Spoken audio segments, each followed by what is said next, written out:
We return now to Ukraine as Russia's attacks continue and that clock counts down to Donald Trump's self-imposed deadline for peace. So joining me from Washington is former US Ambassador to Poland, Daniel Fried. Good evening, sir.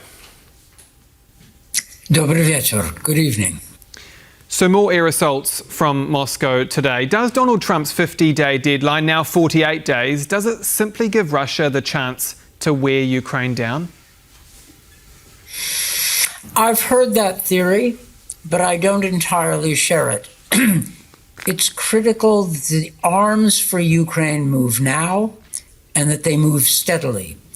With those kinds of arms, more Patriots, other kinds of weapons, Ukraine can hold off the Russians, as they have been doing. Russia will try to use whatever it can to succeed, but a 50-day pause in the imposition of sanctions is not going to make or break the battlefield. The fact is, the U.S. sanctions are not fully prepared. We do have options. We, the West, we, the United States, do have options to put more economic pressure on Russia, but these need to be refined. Hopefully within 50 days we'll be there. And if the Russians are still playing their rather arrogant game, we will impose them. And so the combination of a steady and secured, guaranteed supply of weapons for Ukraine, plus additional economic pressure on Russia, can make the difference and force Putin to negotiate seriously.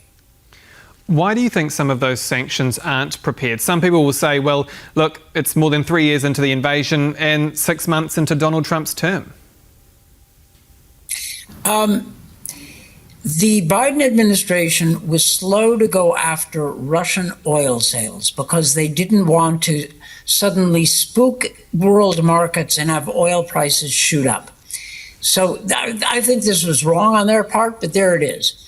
I think the Trump administration was not interested in increasing economic pressure at all. So here we are 6 months into the Trump administration. The fact is, and the good news is, that we do have perfectly available options to put more economic pressure on Russia. Now, the Graham-Blumenthal bill imposes a 500% tariff on countries that buy Russian oil. That's not really practical. The bill may give a little more flexibility for lower tariffs, but that still isn't the best way to go. It might be better to do to Russia what we did to Iran, which is threaten sanctions on countries that buy Russian oil, but allow us to waive those sanctions if a country reduces its purchases of Russian oil. Let it reduce its purchases, and that could be both practical and damaging to the Russian economy. Anyway, whatever we choose, we need to work it out because it's clear we're not quite ready. I wish we were, but there we are. We've heard it said time and time again that Vladimir Putin only really responds to force. Will these American weapons deliveries to Ukraine through NATO be the catalyst to get him finally to the negotiating table or not? I hope so. There's an old rule that the Kremlin is impervious to the logic of reason, but highly sensitive to the logic of force. Therefore, it's pretty clear what we need to do. Supply Ukraine with weapons in a way that Putin knows cannot be interrupted, and put more economic pressure on Russia. Now, from Putin's point of view, it's rational to hold out for maximum objectives as long as he thinks the Trump administration will cave, will let him have what he wants in Ukraine. Only if he is convinced that Trump will stand up to him will Putin then negotiate. It's not true that Russians don't know how to negotiate. They do. They just won't do it as long as they think they don't have to. When they are confronted with steel, as Lenin said long ago, they do know how to pull out, at least tactically. So we have to work together. That's Europe, the States, to put more pressure on Russia and help Ukraine. We can do it. And so as we speak about force, there have been reports that President Trump privately wanted Ukraine to target Moscow with strikes. He then publicly refuted that and walked that back. But would that be another tool in the toolbox to make Putin stand up and listen, or is that a total last resort? Well, if I were the American president, I wouldn't be giving the Ukrainians advice on targeting one way or another.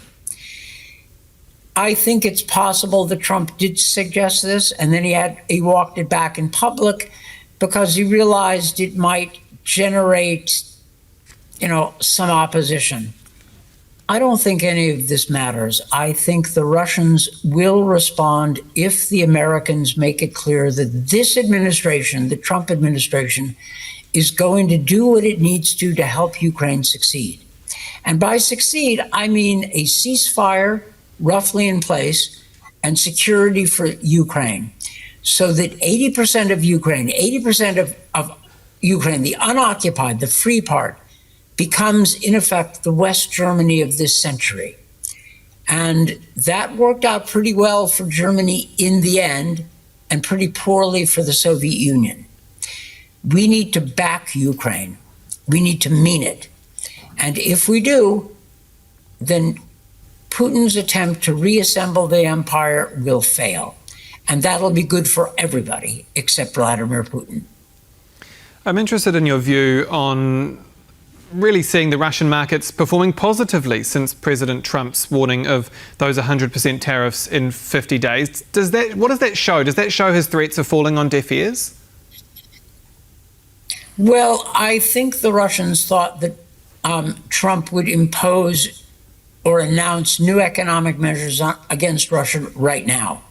He didn't, so the markets went up. I am not concerned about that, not really. That's a short-term problem. I'm concerned that the arms for Ukraine actually flow, because there was not a lot of detail in the announcement in the Oval Office on Monday. So this has to be real. And secondly, the economic measures against Russia have to be prepared and they have to be implemented. I don't care what the Russian stock market does on one day or another. I care what we do to the Russian economy and we do to the Russian war machine. If we do that, well, then the Russian stock market will respond appropriately. It will crash. How concerning is that lack of detail for Kyiv? Do you sense that leaders in Ukraine will obviously be hoping that that support pulls through, but perhaps have some skepticism or at least uncertainty because of that lack of detail that we've seen come out since Monday's announcement?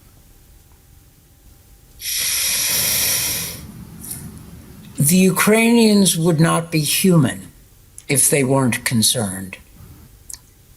If Poland were in Ukraine's place, it would certainly be concerned that the Americans would abandon it. I hope that the Trump administration, that General Kellogg, the special envoy for Ukraine, has given the Ukrainians more detail. And I hope that NATO, because Secretary General Mark Rutte was present in the Oval Office and confirmed a lot of Trump's points, I hope that they are providing additional detail. So I'm not as comfortable as I wish I were, right? I wish there were more detail. I wish the White House had issued fact sheets on what we're going to do. So until it does, and until more detail is out, these concerns are perfectly understandable and your questions are perfectly legitimate and reasonable. Still, I think that the Trump administration often operates this way. A certain amount of confusion, lack of precision, not a great staff process, but if they're moving in the right direction, and they appear to be, these things can be filled in. At least I hope so. And briefly, Mr. Ambassador, because we're running out of time, but what's behind Donald Trump's shifting of gears on Russia? I mean, can you pinpoint a certain point? Was it NATO, Mark Rutte in his ear? Was it that sit-down where Volodymyr Zelensky and Donald Trump made up after their blow-up in the Oval Office in the Vatican? Is there a certain point where you go, that seems to be where the tide turned? Everything you said, plus Putin's arrogance. Putin treated Trump as a fool and a sucker. And I think Trump resented it. And he was right. Putin did treat him as a fool. And I think a combination of Mark Rutte's work, I think the successful NATO summit, the Europeans' ability to raise defense spending, influence from sympathetic leaders like President Duda, like Starmer, like Macron, and like the German Chancellor Merz, all have had an effect. But don't forget Putin's arrogance. Former US Ambassador to Poland, Daniel Fried, always a pleasure. Thank you so much for your time. Dziękuję. Thank you. And that's all for World News tonight. Do stay with us here on TVP World. I'm Aaron Darman. Good night.